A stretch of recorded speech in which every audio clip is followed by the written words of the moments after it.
A very good morning to all of you. This is Abhilasha Nahata, your social science teacher. So class, today we all are going to continue our chapter number 3 from your geography book, and the name of your chapter is water resources. Class, in our previous classes we have discussed about what are water resources, and we have talked about water scarcity and why there is a huge need for preserving or conserving water. Okay, after that we talked about the dams and multi-purpose river projects, and even we have gone through the examples from the ancient India also, like about the hydrologic structures, like evidences are there कि historic time से जो है dams को build किया जा रहा है, hydraulic structures को बिल्ड किया जा रहा है for conserving water resources for the irrigation purpose and some other uses also. Okay, so now your next topic is like opposition of multi-purpose dams. In our previous class we have seen some of the advantages of multi-purpose river projects, like they are helpful in generating electricity, they are helpful, they are multi-purpose, like dams for the recreation activity, for the irrigation purpose, for fish breeding, etc. These are like some of the advantages of multi-purpose dams, but there are some like disadvantages also. Okay, so there are oppositional views of multipurpose dams की कुछ लोग हैं, कुछ environmentalists हैं, citizens हैं, they like oppose multipurpose dams. What are some of these reasons? So we have divided this opposition of multipurpose dams into two reasons: geographical reasons and social reasons. Okay, so what are the geographical reasons? Regulating and damming of rivers affect their natural flow, causing poor sediment flow. One of the most important geographical reason of or you can say one of the most important disadvantage of multipurpose dam kya hai? One of it is like it change the cropping pattern. ठीक है, it changed the cropping pattern. There are regulating and damming of rivers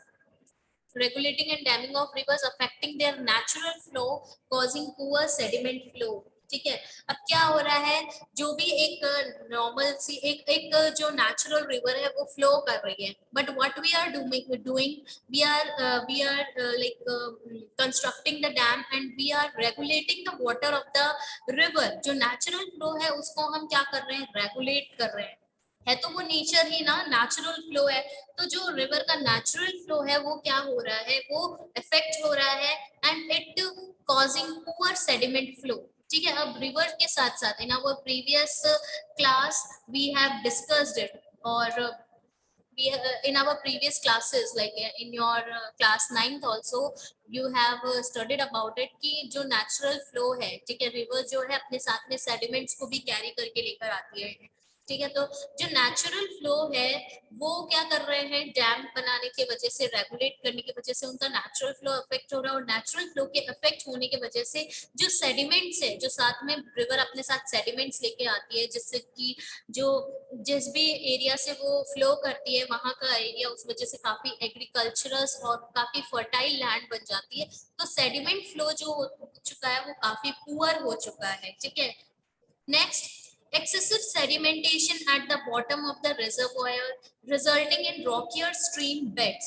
Now what is happening, like we have constructed this dam. ठीक है, for example this is a dam, हमने dam build कर दिया. अब यहाँ पे क्या हो रहा है, excessive sedimentation. अब sediment flow river के साथ तो जा नहीं पा रहा. ठीक है, वहां का पुअर हो चुका है, तो यहाँ पे क्या होगा, जहाँ पे भी हमने डैम बनाया है वहां पे हमने वाटर को रेगुलेट करके रखा है, बच्चा मतलब प्रिजर्व करके रख रखा है उस रिजर्वोयर में या उस पर्टिकुलर डैम में. तो जो सेडिमेंट्स है वो क्या होंगे, यहाँ आके इकट्ठे होते जाएंगे. उस पानी में जितने भी सेडिमेंट्स होंगे वो नीचे क्या होते रहेंगे, नीचे इकट्ठे होते रहेंगे. ठीक है, और इकट्ठे होते होते वो क्या है, डैम के ऊपर यहाँ पे एक रॉकियर स्ट्रीम, ठीक है, रॉक जैसा स्ट्रक्चर ले लेगी, ठीक है, बढ़ता जाएगा और ये रॉक जैसा स्ट्रक्चर ले लेगी। It will like resulting in rockier stream beds, ठीक है, रॉकियर स्ट्रीम बेड्स का एक अरेंज, क्योंकि जैसे जैसे जो सेडिमेंट्स हैं इकट्ठे होते जाएंगे, कलेक्ट होते जाएंगे, एक ही जगह कलेक्ट होते जा रहे हैं and time after certain period of time it will converted into the rocks, ठीक है, वो वहीं पे जम जाएंगे और रॉक में कन्वर्ट हो जाएंगे।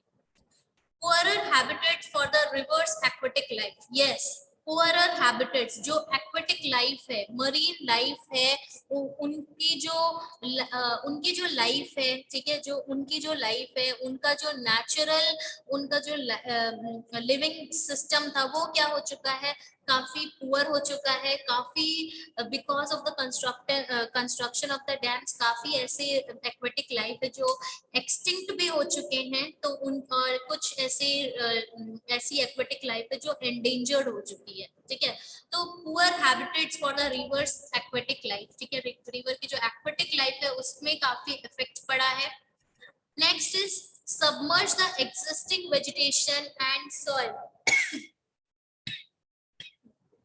Now what is happening, जो reservoirs बन रहे हैं, the reservoirs that are created on the flood plain also submerge the existing vegetation and soil leading to its decomposition over a period of time. अब क्या हो रहा है, जो भी रेजर्वोयर बनाया हमने, रेजर्वोयर या एक हमने क्या बना लिया है, we have constructed a dam.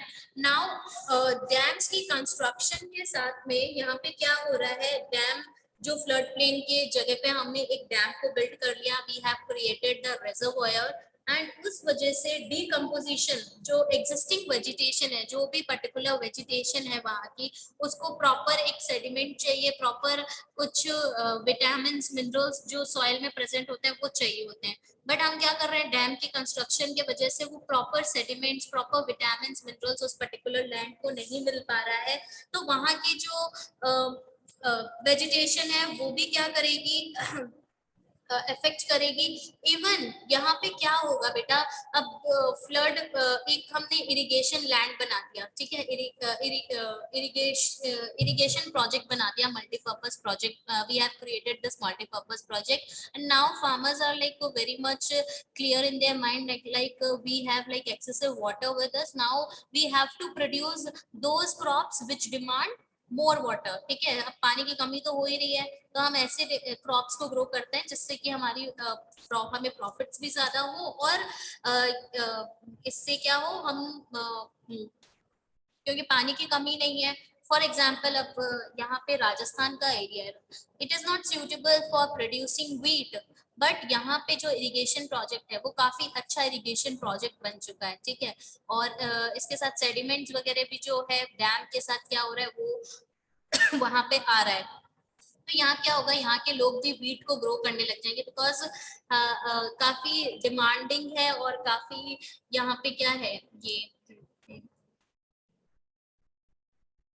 काफी डिमांडिंग है, इवन काफी मोस्ट एडिबल क्रॉप भी है, इवन मोस्ट प्रॉफिटेबल क्रॉप भी है, तो वो फार्मर्स जो है वीट को ही ग्रो करने लग जाएंगे। अब क्या होगा, अब वीट की प्रोडक्शन ज्यादा से ज्यादा हो रही है, अब वीट की प्रोडक्शन होगी तो हम अब कुछ सीरियल्स पल्सेस होते हैं, हमारा एक बैलेंस फूड होता है, बैलेंस डाइट होती है हमारी, and we have to eat everything like pulses, grains, cereals, we have to eat everything, right, for the proper diet we have to eat everything, ठीक है, vegetables, fruits सब कुछ खाना चाहिए, but अब ग्रो ही सबसे ज्यादा व्हीट हो रहा है, तो एक ही टाइप के मिनरल्स मिल रहे हैं, एक ही टाइप के विटामिन मिल रहे हैं, और जो दूसरे विटामिन जो हमें दूसरे फूड क्रॉप से मिलते हैं वो हमें मिल नहीं पा रहे हैं, क्यों, क्योंकि जो अब फार्मर्स हैं, फॉर एग्जाम्पल यहाँ पे बाजरा ग्रो होता है ज्यादा, ठीक है, बाजरा में काफी हेल्दी विटामिन और हेल्दी न्यूट्रिएंट्स होते हैं काफी,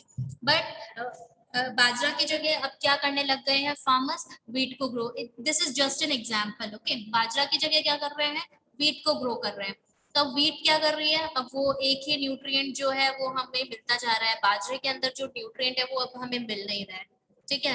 तो इससे क्या हो रहा है, जो एग्जिस्टिंग वेजिटेशन है वो सबमर्ज हो रही है, सॉइल से भी जो है एक ही टाइप के न्यूट्रिएंट्स जो है वो खत्म हो रहे हैं। ठीक है, सॉइल की डिग्रेडेशन अब जो है इससे स्टार्ट हो चुकी है। देखो ये काफी लाइक फूड सिक्योरिटी हमारी काफी इफेक्ट हो रही है, इसको कनेक्ट करो। ठीक है, यहाँ पे लाइक लॉन्ग टर्म में इसका इफेक्ट देखो कि हमारी फूड सिक्योरिटी जो है, डैम बिल्ड कर रहे हैं, डैम बिल्ड करने से तो एडवांटेजेस ही तो होने चाहिए ना।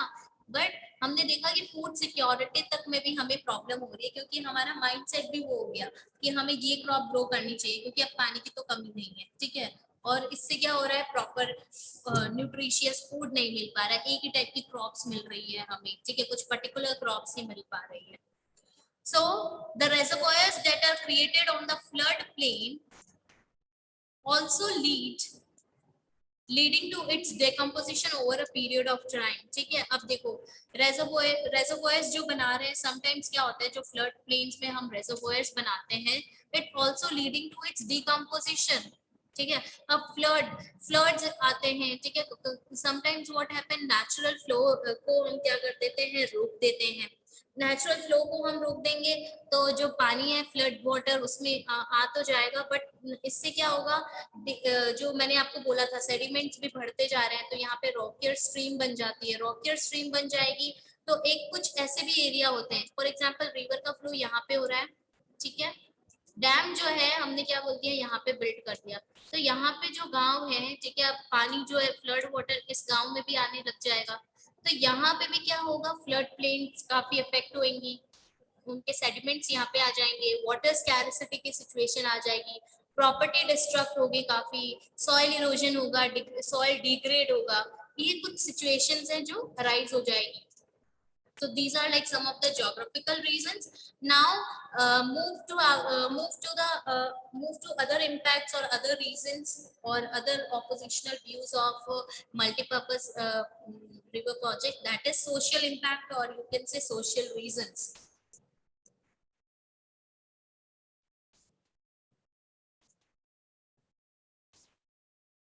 The large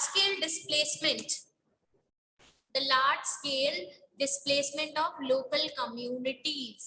ठीक है, सोशल इम्पैक्ट जो है इसका सबसे बड़ा सोशल इम्पैक्ट है, लार्ज स्केल डिस्प्लेसमेंट हो रही है लोकल कम्युनिटीज। अब डैम बिल्ड करना है, डैम बिल्ड करने के लिए स्पेस तो चाहिए होगी ना, फॉरेस्ट का एरिया हो गया, हो सकता है आपका कोई गांव हो गया, कोई ना कोई डिस्प्लेसमेंट तो होगी, लोगों को शिफ्ट करना पड़ेगा। ठीक है, कुछ लोग जो हैं जो गांव में रहते हैं वो क्या करेंगे, मूव कर जाएंगे सिटीज के साइड में, या फिर अपने जहाँ पे उनकी फैमिलीज रहती है, कुछ डिफरेंट विलेजेस, अलग अलग विलेजेस में वहां जाके शिफ्ट हो जाएंगे।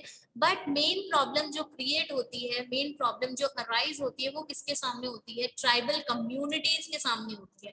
ट्राइबल कम्युनिटीज बहुत इफेक्ट करती है, फॉरेस्ट डिफॉरेस्टेशन होता है for the construction of dam. ठीक है, जो फॉरेस्ट कम्युनिटीज है, जो ट्राइबल्स हैं, they have to move, they are totally dependent upon forest for their living, and अब क्या हो रहा है, ट्राइबल्स को मूव करना पड़ रहा है। तो ये लार्ज स्केल डिस्प्लेसमेंट जो है बहुत बड़ा सोशल इम्पैक्ट है। ठीक है, जैसे काफी सोशल, इसके लिए काफी सोशल मूवमेंट्स भी चले हैं, आपके नर्मदा बचाओ आंदोलन, तहरी डैम आंदोलन। ठीक है, तो ये कुछ ऐसे डिस्प्लेसमेंट्स हैं जिसकी वजह से लोगों ने इसको अपोज किया। क्यों अपोज किया, क्योंकि इससे क्या हो रहा है, उनकी लाइफस्टाइल जो है पूरी चेंज हो रही है। Local people often had to give up their land. ठीक है, एक अनफेयर शेयर हो रहा है, उनको अपनी लैंड को गिव अप करना पड़ रहा है, पर शेयर जो मिलना चाहिए, जो सेक्रीफाइस उन्होंने किया है। ठीक है, आप बोल दोगे कि मैम कंट्री के डेवलपमेंट के लिए तो डैम को बिल्ड करवाया है ना, तो ठीक है, कुछ सेक्रीफाइसेस तो होनी चाहिए, सेक्रीफाइस तो कर रहे हैं, बट क्या उनको फेयर शेयर मिल रहा है? डैम जो बिल्ड हो रहा है उसमें जो पानी कंजर्व हो रहा है, जो पानी आ रहा है, जो इलेक्ट्रिसिटी जनरेट हो रही है, क्या वो उन ट्राइबल पीपल तक पहुंच पा रही है, ट्राइबल पॉपुलेशन तक पहुंच पा रही है? नहीं पा रही है। तो जो सेक्रीफाइस उन्होंने किया है, उसका उस सेक्रीफाइस जो का शेयर है वो काफी अनफेयर है। Irrigation has also changed the cropping pattern of many regions, with farmers shifting to water intensive and commercial crop। जो मैंने आपको geographical impact में भी बताया था कि इरिगेशन की वजह से काफी क्रॉपिंग पैटर्न भी जो है काफी चेंज हो चुकी है, काफी रीजन्स की फार्मर्स जो है वाटर इंटेंसिव क्रॉप्स में शिफ्ट हो चुके हैं कमर्शियल क्रॉप्स को लेके। तो इससे क्या है, आपका जो सोशल लैंडस्केप है वो काफी चेंज हो चुका है, गैप जो है रिच और पुअर के बीच में काफी गैप भी आ चुका है। Conflicts between people wanting different uses and benefits from the same water resources. Now there are conflicts between people also, ठीक है, citizens है। Now some people want कि dam built होना चाहिए, some people want कि dam built नहीं होना चाहिए, ये एक conflict। some people are wanting कि जो ये dam built हुआ है इससे जो water supply है वो cities में जो flats हैं, जो कॉलोनीज हैं उनमें जाना चाहिए now. But some people are opposing, नहीं, ये जो डैम बिल्ट हुआ है इनके, ये जो स्लम एरियाज है, जो ये जो मार्केट एरिया है या पर्टिकुलर जो भी एरिया है, यहाँ पे वाटर सप्लाई होना चाहिए। तो डिफरेंट डिफरेंट, कुछ लोग बोल रहे हैं इस डैम से इलेक्ट्रिसिटी जनरेट हो रही है, तो वो इलेक्ट्रिसिटी जनरेट जो हो रही है वो हमें मिलनी चाहिए। कुछ लोग बोल रहे हैं नहीं हमें मिलनी चाहिए। कुछ लोग बोल रहे हैं कि ये जो डैम है यहाँ पे हम फिश ब्रीडिंग करेंगे। कुछ लोग बोलते हैं नहीं यहाँ पे हम रिक्रिएशन एक्टिविटी करेंगे। So there are so many problems, ठीक है, कॉन्फ्लिक्ट्स हैं, लोगों के बीच में भी कॉन्फ्लिक्ट्स आ गए हैं because of their different different bonds and for the different different uses for their different benefits. Okay, so now for example in Gujarat the Sabarmati basin farmers were agitated and almost caused a riot over the highest priority given to water supply in urban areas particularly during drought। ठीक है, Sabarmati basin के आसपास के जो farmers थे गुजरात में, उन्होंने एक बहुत गुस्से में आ चुके थे वो, और नाउ व्हाट दे वांटेड कि उन्होंने राइट कर दिया था। क्यों राइट कर दिया था? क्योंकि जो प्रायोरिटी दी गई थी, जो साबरमती बेसिन में जो डैम बना था आपका, ठीक है, उस डैम के वजह से उस डैम का जो वाटर सप्लाई है वो कहाँ जा रहा है? अर्बन एरिया में जा रहा है। ठीक है,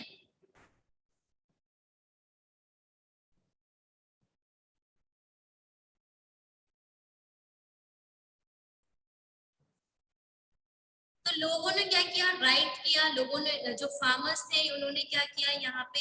उन्होंने यहाँ पे राइट कर दिया था, इसके अगेंस्ट बोले थे। ये एक आपका एग्जांपल है। Inter state water dispute, Kaveri dispute के बारे में काफी काफी फेमस है। कावेरी डिस्प्यूट अभी भी होता ही रहता है, कावेरी डिस्प्यूट। ठीक है, तो कावेरी डिस्प्यूट में क्या हो रहा है? तमिलनाडु, केरला, कर्नाटका, इन तीनों के बीच में कि कावेरी के पानी को लेके काफी डिस्प्यूट्स चलते रहते हैं। सुप्रीम कोर्ट हम आए, मतलब देखते रहते हैं कि कोई ना कोई जो है इंटरस्टेट वाटर डिस्प्यूट्स में कावेरी को लेके सुप्रीम कोर्ट जो है तमिलनाडु, कर्नाटक और केरला, ठीक है, तीनों में पानी का क्या डिस्ट्रीब्यूशन होगा, या कोई ना कोई उसमें देती रहती है, जजमेंट देती रहती है। तो ये काफी बड़ा डिस्प्यूट है जो हम क्लास 6-7 से भी पढ़ते आ रहे हैं। ठीक है, so now there is a one more, there is a do you know box given in your book. Do you know that the Krishna Godavari dispute is due to the objections raised by Karnataka and Andhra Pradesh government? It is regarding the diversion of more water at Koyna by the Maharashtra government for a multi-purpose project.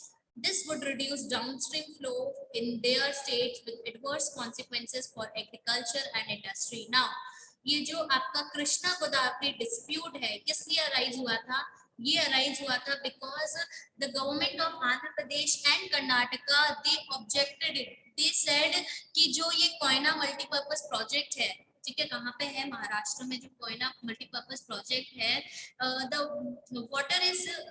Water of Krishna Godavari is using by Maharashtra government for that particular multi-purpose project, and इस multi-purpose project की वजह से उनके जो states है आंध्र और कर्नाटका, वहाँ पे जो water flow है, उनका water flow जो है, जो stream है, ठीक है, काफी reduce हो चुकी है, और इसके वजह से बहुत ही adverse इफेक्ट्स देखने को मिले हैं एग्रीकल्चर सेक्टर और इंडस्ट्रियल सेक्टर, एंड स्पेशली उनका जो उनके स्टेट में जो एग्रीकल्चर है, इंडस्ट्री है, उसके काफी बैड इफेक्ट्स देखने को मिले हैं।